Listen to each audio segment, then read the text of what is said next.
بسم اللہ الرحمن الرحیم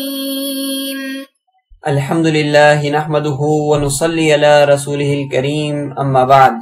رب اشرح لی صدری ویسر لی امری واحلل عقدۃ من لسانی یفقہوا قولی۔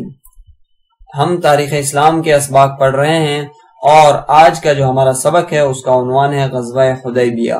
غزوہ حدیبیہ کے بارے میں ہمارا پچھلا سبق بھی نمبر 96 یہی تھا۔ اب حصہ دوم ہے۔ اب حصہ دوم شروع کرنے سے پہلے اپنی عادت اور معمول کے مطابق ہم حصہ اول کا خلاصہ پڑھیں گے اور یہ جانیں گے کہ پچھلے سبق کے اندر ہم نے کیا پڑھا، تاکہ پچھلے سبق سے بھی ایک ربط قائم ہو جائے۔ تو پچھلے سبق کے اندر ہم نے پڑھا کہ مسلمانوں کو مکہ سے ہجرت کر کے مدینہ آئے ہوئے 6 سال ہو گئے تھے، اور اس 6 سالہ جدائی کے عرصے میں مسلمانوں کو انتہائی شوق رغبت تھی کہ مکہ جائیں، وہاں کی زیارات کریں۔ اسی دوران حضور صلی اللہ علیہ وسلم نے خواب میں دیکھا کہ آپ علیہ السلام مسلمانوں کے ساتھ عمرہ فرما رہے ہیں، لہذا اس شوق اور اشتیاق کا اور زیادہ ولولہ ہوا، غلبہ ہوا، اور تمام صحابہ جانے کے لیے تیار ہو گئے۔ پھر مکہ جانے کی کچھ دیگر سپورٹنگ چیزیں بھی ان دنوں مل گئیں، جس کی وجہ سے جانے کی قوی ترین امید ہو گئی۔ اور جب مسلمان مدینہ سے نکلے اور مکہ کی طرف آنے لگے تو مشرکین مکہ کی طرف سے انتہائی سخت قسم کا رد عمل سامنے آیا۔ انہوں نے کچھ جنگی دستے بھی بھیجے اور اسی کے علاوہ 2 سفیر بھی آئے، اور وہ مسلمانوں کے احوال وغیرہ دیکھ کر واپس چلے گئے۔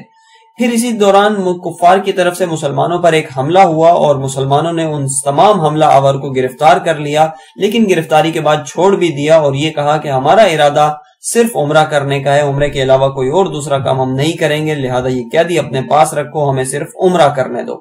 تو یہ پہلا درس تھا جو ہم پڑھ چکے ہیں۔ آج ہم غزوہ حدیبیہ کا حصہ دوم پڑھیں گے۔ حصہ دوم کے اندر ہم نے یہ پڑھنا ہے کہ اب تک کفار کی طرف سے مسلمانوں کی طرف سفیر آئے تھے، اب حضور صلی اللہ علیہ وسلم نے حضرت عمر رضی اللہ تعالیٰ عنہ سے مشورہ کر کے حضرت عثمان غنی رضی اللہ تعالیٰ عنہ کو اپنا سفیر متعین کیا اور اپنا سفیر اور ایلچی بنا کر ان کو کفار مکہ کی طرف بھیجا۔ حضرت عثمان رضی اللہ تعالیٰ عنہ کا تعلق بنو امیہ سے تھا۔ یہ بنو امیہ کے ایک اور سردار ابان بن سعید بن عاص سے ملے۔ ابان بن سعید بن عاص نے انہیں اپنی پناہ میں لے کر اپنی حمایت میں لیا اور ابو سفیان اور دیگر سرداران قریش کے پاس لے گیا۔ سرداران قریش نے حضرت عثمان رضی اللہ تعالیٰ عنہ سے ملاقات کی اور حضرت عثمان رضی اللہ تعالیٰ عنہ نے حضور صلی اللہ علیہ وسلم کا پیغام انہیں سنا دیا کہ ہمارا یہاں آنے کا مقصد صرف اور صرف عمرہ کرنا ہے، ہم عمرہ کریں گے اور یہاں سے واپس چلے جائیں گے، ہم جنگ کے لیے نہیں آئے۔ کفار قریش نے کہا کہ عثمان تمہیں تو عمرہ کرنے کی بھی اجازت ہے، خانہ کعبہ کا طواف کرنے کی بھی اجازت ہے، یہاں جو تم نے کرنا ہے کر لو،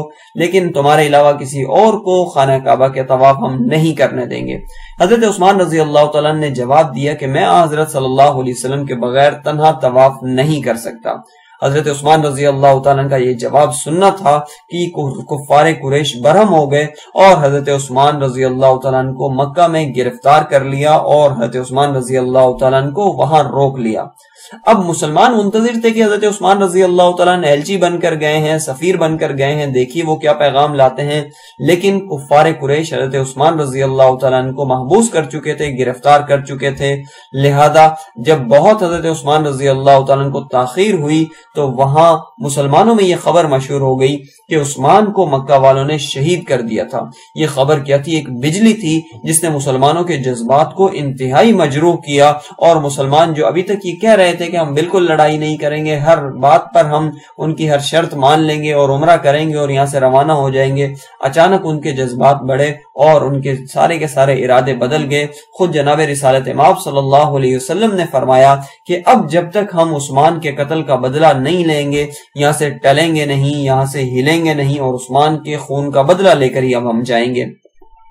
اسی وقت حضور صلی اللہ علیہ وسلم کیکر کے ایک درخت کے نیچے تشریف فرما ہو گئے اور تمام 1400 صحابہ حضور صلی اللہ علیہ وسلم کے ارد گرد آ کر بیٹھ گئے، اور ان تمام جانثاران رسول صلی اللہ علیہ وسلم نے حضور صلی اللہ علیہ وسلم سے بیعت کی۔ یہ بیعت یہ تھی کہ ہم اپنی جان پر کھیل جائیں گے لیکن قتل عثمان کا بدلہ لیں گے، اور اس پر ہم مکمل راضی ہیں، اس کے لیے ہم اپنی جان وار دیں گے۔ اس بیعت کو بیعت رضوان کہا جاتا ہے، جس کا تذکرہ اللہ رب العزت نے قرآن مجید کے اندر بھی کیا، اور ان سارے کے سارے بیعت کرنے والوں سے اپنی رضامندی کا اظہار کیا۔ رضوان کا مطلب رضا ہی ہے، چونکہ اللہ تعالیٰ نے ان بیعت کرنے والوں سے اپنی رضا اور خوشنودی کا اعلان کیا تھا، اس وجہ سے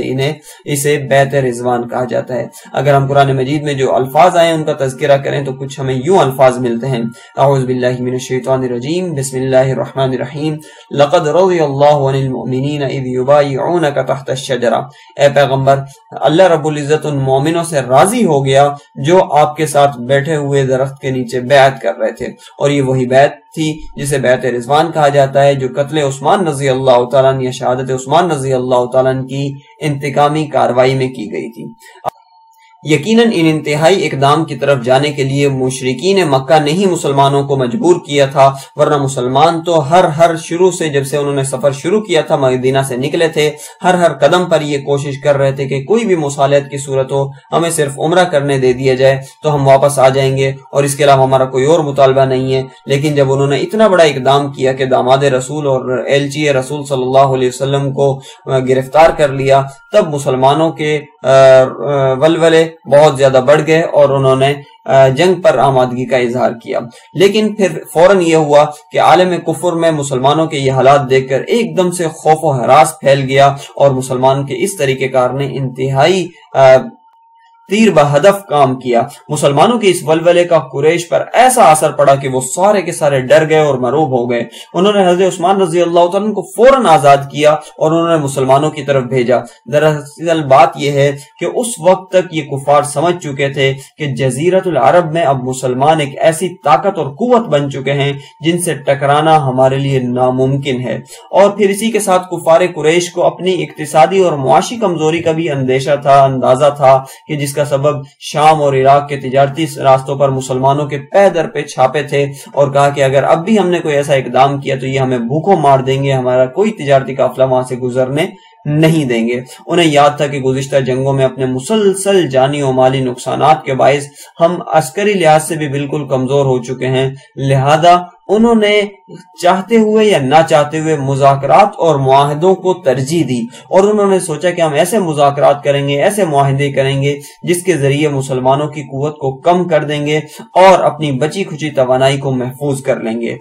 گویا یہ قدم وہ اٹھا تو رہے تھے، لیکن انہیں پہلی مرتبہ ریاست مدینہ کو ایک طاقتور حکومت کے طور پر تسلیم کرنا پڑ رہا تھا، لیکن اب ان کے پاس تسلیم کیے بغیر کوئی چارہ کار بھی نہیں تھا۔ انہوں نے بہت سوچا، بہت دماغ لڑایا اور کچھ شرائط وغیرہ طے کی، معاہدات کی،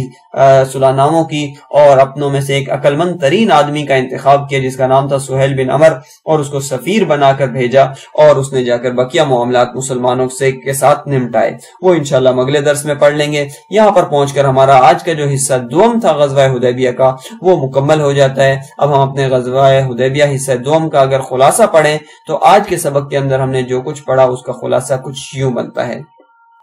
کفار کے 2 سفیر اب تک آ چکے تھے لیکن انہوں نے کوئی خاص کام نہیں کیا تھا۔ اب حضور صلی اللہ علیہ وسلم نے اپنا بھی دوسرا سفیر بھیجا، حضرت عثمان غنی رضی اللہ تعالیٰ عنہ۔ ادھر حضرت عثمان رضی اللہ تعالیٰ عنہ مکہ میں پہنچے، ادھر مشرکین مکہ نے حضرت عثمان کو گرفتار کر لیا۔ حضرت عثمان غنی رضی اللہ تعالیٰ عنہ کی گرفتاری کی خبر حضور صلی اللہ علیہ وسلم اور دیگر مسلمانوں کو یوں موصول ہوئی کہ عثمان رضی اللہ تعالیٰ عنہ کو شہید کر دیا گیا ہے۔ جب یہ خبر مسلمانوں کو پہنچی تو مسلمان بہت زیادہ پریشان ہوئے، جس کے نتیجے میں بیعت رضوان ہوئی کہ ہم پہلے لڑنا نہیں چاہتے تھے لیکن اب خون عثمان کا بدلہ لیے بغیر یہاں سے واپس جائیں گے نہیں۔ اللہ رب العزت نے اس بیعت کا تذکرہ قرآن مجید میں فرمایا اور ان لوگوں سے رضامندی کا اظہار کیا جو اس وقت موت کی بیعت حضور صلی اللہ علیہ وسلم کے ہاتھوں پر کر رہے تھے۔ اس کے بعد مسلمانوں کو جب یوں آمادہ جنگ دیکھا تو کفار بدحواس ہو گئے، حضرت عثمان رضی اللہ تعالیٰ عنہ کو بھی چھوڑا اور معاہدات کرنے کے لیے بھی تیار ہو گئے۔ تو یہاں جا کر الحمدللہ ہمارا درس اور درس کا خلاصہ مکمل ہو جاتا ہے۔